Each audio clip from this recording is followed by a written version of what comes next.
I'd like to show you who God is. Who is God? And I would like for you to know that we serve a big God. Nga na dapat ti Diyos ti agpagpakaasigan ka. Nga dapat iti Diyos ti kailangan nga agpakumbabagan ka. Sikakan siya ti dapat agpakumbaba ka na po Diyos. In Genesis chapter 1 verse 1, the Bible says, in the beginning, God created the heaven and the earth. Listen. The heaven, amuyo kakabsat. When I thought of starting this series of lesson on doctrine, and when I came into this lesson about God, kunak ide, kailangan ba nga i-explain ko pala nga God is our creator? It's a given truth. You all accept that. Kaya kunak ide, urisahan ko kailangan nga i-explain no kasano nga God is our creator because this is so obvious. Hindi ko na kailangan pahabain. Pero amoy no habang inaaral ko itong pagiging creator ng ating Panginoong Diyos, I cannot help, hindi ko mapigilang magtaka, mga kapatid. At hindi ko mapigilan na sabihin, we serve a big God. Amen. That is why, DJ bagak kada kayo nga code of conduct ti worship kakabsat. Natangkenak nga mangibaga kada kayo. Gapo ta Diyos ti pangigapgapuanan tayo, ti panagbehave tayo nga gimong. Amen. Diyos iti pangigapgapuanan tayo. No ma-offend ka, mayabang ka. Diyos na yan, tapos ganyan ka, ang yabang mo. I'll show you now how big is God and how little you are and me as men. Right. And that we are supposed to know our place and how to honor the God who created us. Amen. Oh, how big is God? You know what? Abraham Lincoln, one of the presidents, great presidents in the United States, he said, I can see how it might be possible for a man to look down upon the earth and be an atheist. You know what is an atheist? Someone who does not believe the existence of God. Students, if you have classmates and teachers who are atheists, don't let them make you prove the existence of God. You always do not bear the burden of proving the existence of God. Let those who oppose the existence of God bear the burden of proof. Nakawatan nyo di jay? Amen. No kuna ta classmate mo ging ka, hanak mamati nga da Diyos, ti ibagam ken kwa na, prove it. Hanga si ka nga mamati nga da Diyos, ti mangi-prove. Because the evidence is everywhere. No kuna naging ka, is there a God? Kunam king kwa na, look at the heavens, who created that? Look at yourself in the mirror, who created you? I believe God created us. No kunana, no, there is no God. Then prove it. Show me evidence there is no God, kunang. Because the evidence of the existence of God is just everywhere. The burden of proof is on the person who opposes the truth that God exists. Sumata kayo, surusuruan nyo't makisarita, kadagiti ateista. Ang ako na naging kaawan, Diyos ko na nagis-istoryakan. Don't do that. No ibaga naging ka nga awan ti Diyos, sikat mang ibagaging kwa na. Ibagam, Sir, please prove that there is no God. Show me evidence. You tell him that. Show me evidence that there is no God. Right. Amen. Because the evidence that there is God is just everywhere. Come on, tell me. Di kita nagtugawan nyo kakabsat. Na urnos iti simmangpad kayo, correct? Alangan nga di kita tugaw tinang urnos ti bukbukod na. That's insane. Right. Awan hangad di kita tugaw ti nangurnos ti sarili da. Adda nangurnos. Praise God. Sino nangurnos tugaw itay? Tayo naman ima na. Ano dati nga naurnusan? Ayun no. Di kita timulong nga nagurnos. Amen. No nakita nga naurnos na tugaw, it is implied nga adda nangurnos. That is how to deal with an atheist. The simplest way to deal with an atheist. So ako na ni Abraham Lincoln, I can see how it might be possible for man to look down upon the earth and be an atheist. But I cannot conceive how he could look up into the heavens and say, there is no God. Kasi nung kumita kayang tilangit kang ibagam na awan ng parswa. So ngayon, let's look up. Tignan natin. And let us see the size of the universe. According to science, the observable, meaning to say, what the eye can see and what the science tools or equipment can reach. The observable universe is 93 billion light years. 93 billion light years. In other words, they use the travel of light to measure the vastness of the universe. To simplify, 1 light year is equivalent to 9.46 trillion kilometers. That's 1 light year. 9.46 trillion kilometers. Kasi, pag tumakbo ang liwanag, tignan nyo yung mga ginawa nilang optic equipments para ma-connect ang mga countries. Nandyan yan sa ilalim ng dagat. That is how fast light travels. They use the travel of light to send messages. Naunawaan ninyo? At alam ninyo, ang pag-travel ng light is 300,000 kilometers per second. So, deta may isang second. Pak, DJ Silaw na giant 300,000 kilometers away. Ganon kabilis ang ilaw. So if you use that as the basis, the travel of light to measure the scope and vastness of the universe, then light will travel 93 billion years. Ganyan kalawak ang universe. Wow, amen. Who created that? God. Kaya kita man no sino ka pela nga tao iti imatang ti Diyos. Amen. Among ti tao ngamin, basta de ko na ako no, dagat ta Amerika, gaputa da kwartamon, gaputa da sweldom nga napintasan, kasla nagbatik pa nagkitam ka na po Diyos. No. That's why I would like to tell this message to you today. Tapno jay imbagag nga pa nagbehave yu taon nagtakapilya kakabsat. Ipagapuyo ka day jay Diyos kadakdakkel ng the universe. Amen. How big is God? He is bigger than the universe. Turihan akong makahanak ako mapampansin na nun. Walang mababawas sa kanyang pagiging Diyos. Amun ka din nga ti Diyos, tiga po na nga nakapangkat Hawaii. Amen. Ibagam nga pinitisyonan nakat naganak mo, pinitisyonan nakat pamilyam. Sinot nang ipanti pamilyam ta Hawaii? Ti Diyos. Amen. That's why you need to learn to respect that God who put you there. Amen. Are you listening? Oh. Amen. Pagtatawanan mo yan, ay pambira ka. Para ka ng atheist pag ganon.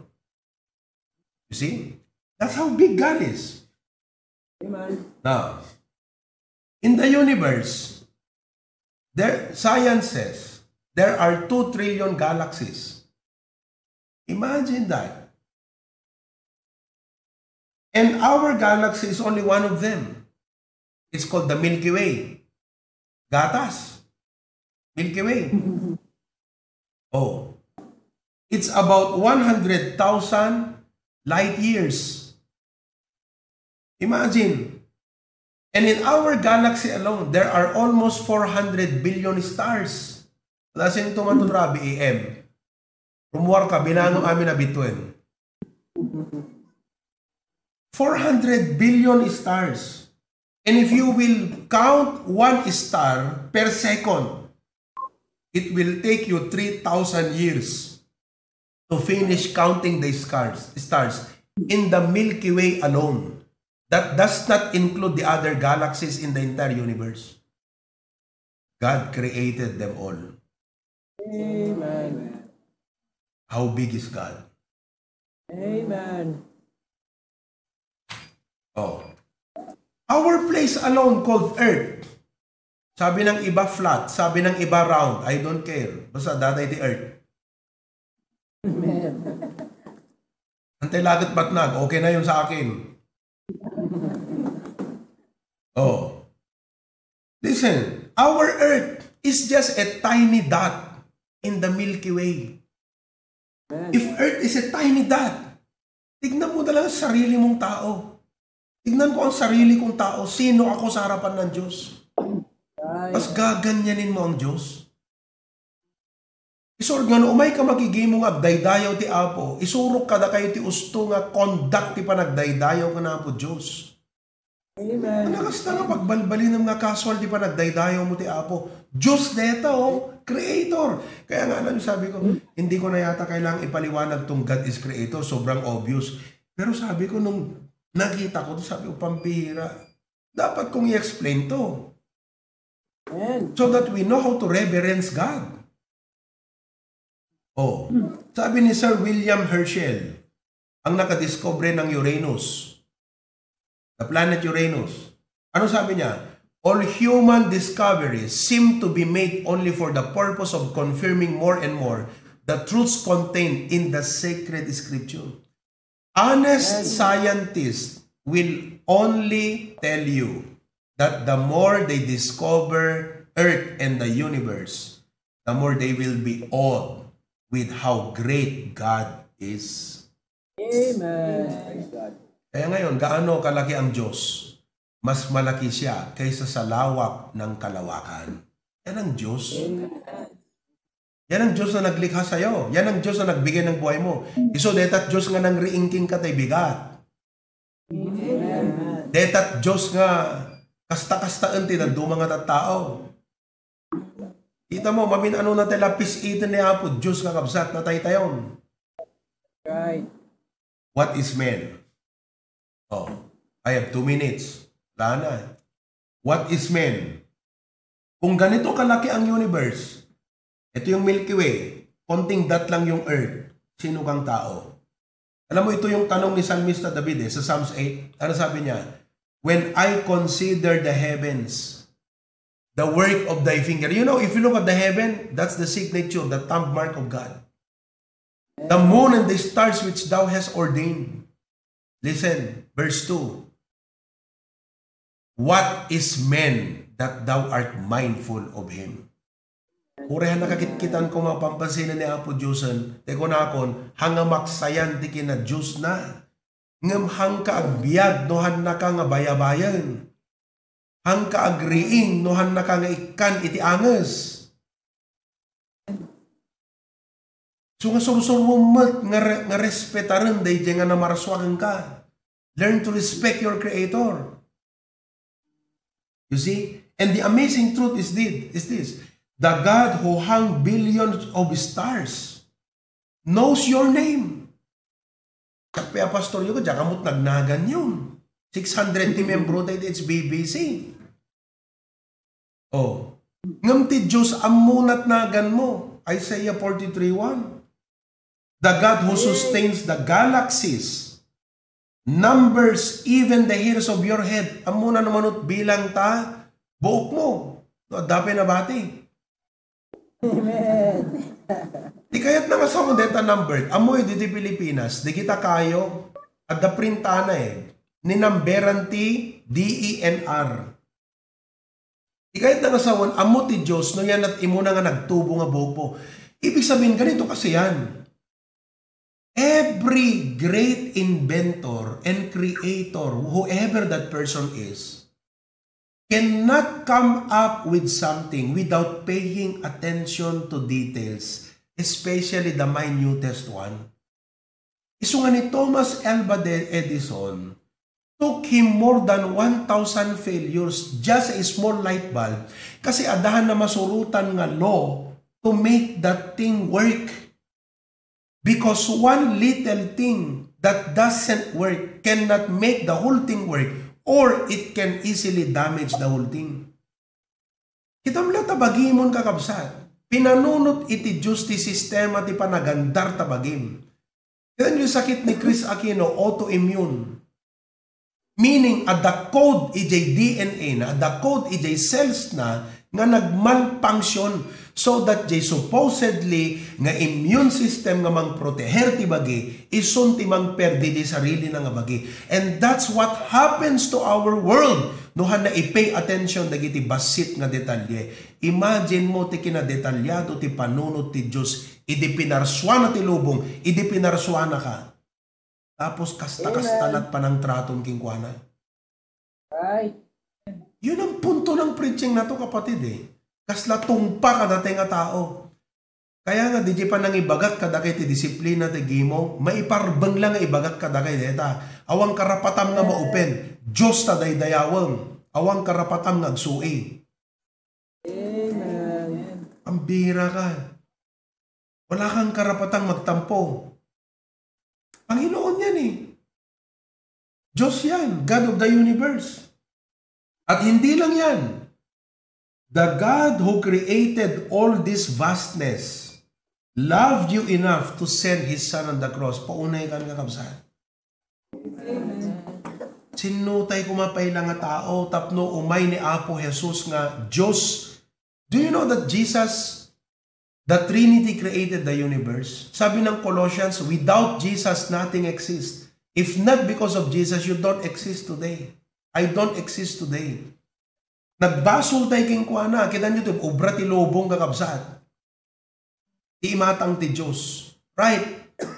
Pero instead nga ti Apo, mabalik. Di ba, mamin ano lang ako na ni Apo Diyos, deta nga earth.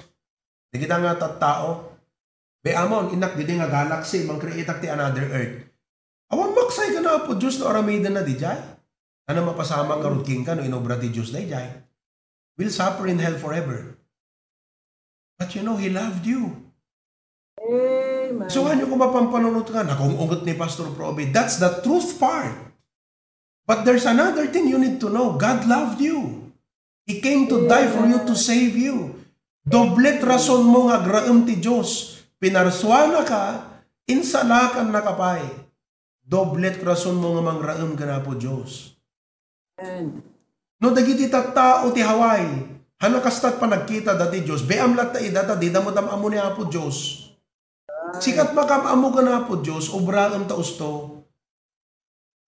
Api di kita dumanga baptis kasto ida, wana tahan na isuro ka dakwada. Di mo dag-preach ti harta pastor da. Pik mo ka kapsat. Hello? Oh. Amen. How big is God? That's why kuna ni Guglielmo Marconi, I declare with pride that I am a believer. I believe not only in the theoretical God, but in the God who is concerned with the faith of every single one of us. Listen, isaludsod ko, hindi ka naman kat ape, anat na pampanunot ni Apo Diyos, ta ape pinarsuan at tao. Napanunutan naman nga parswaan nakakansyak, anat purpose na nga tayo. So binasak na Revelations 4:11, let me end with this verse. Deto iti rason na nga pinarswana ka. Thou art worthy, O Lord, to receive glory and honor and praise and power. For thou hast created all things, and for thy pleasure they are and were created. Among no api nga pinarswana tayo ni Apo Diyos, tapno maragsakan isuna. Saludsudad kan ka. Maragragsakan ba ti Apo ka deta biyag mo? Among tinapasamak, gapu ka DJ basol kan sinful nature tayo, anat sarsarakan, bukod mo apagragsakan. Men became selfish and self-centered. Tilakit kita na di sarili na nga pagragsakan. Iso nga kunak kadaga itay, no inawat mo nga napudpud no ni Apo Jesus, baro ka nga parasuan kapsat. Amen. Kaang nga tabagim ti parparagsakan, jay Diyos nga namarswa, kan nangisalakan kan ka, irebeng na nga paragsakan. And all of God's people say, at indog dito kakabsat na mensahe. Ngam dito ilat maibagat kada kayo. As I close now. Day Diyos nga isot naggapuan ka ng rugyanan tayo. Iso na iti dapat nga rason iti amin nga konsiderasyon tayo iti panagbiag. No agpili ka ti kursong, ti Diyos ti pangigapuana. No agpamilya ka, ti Diyos ti pangigapuana. No agpili ka trabaho, ni Apo Diyos. He must be the reason for your existence.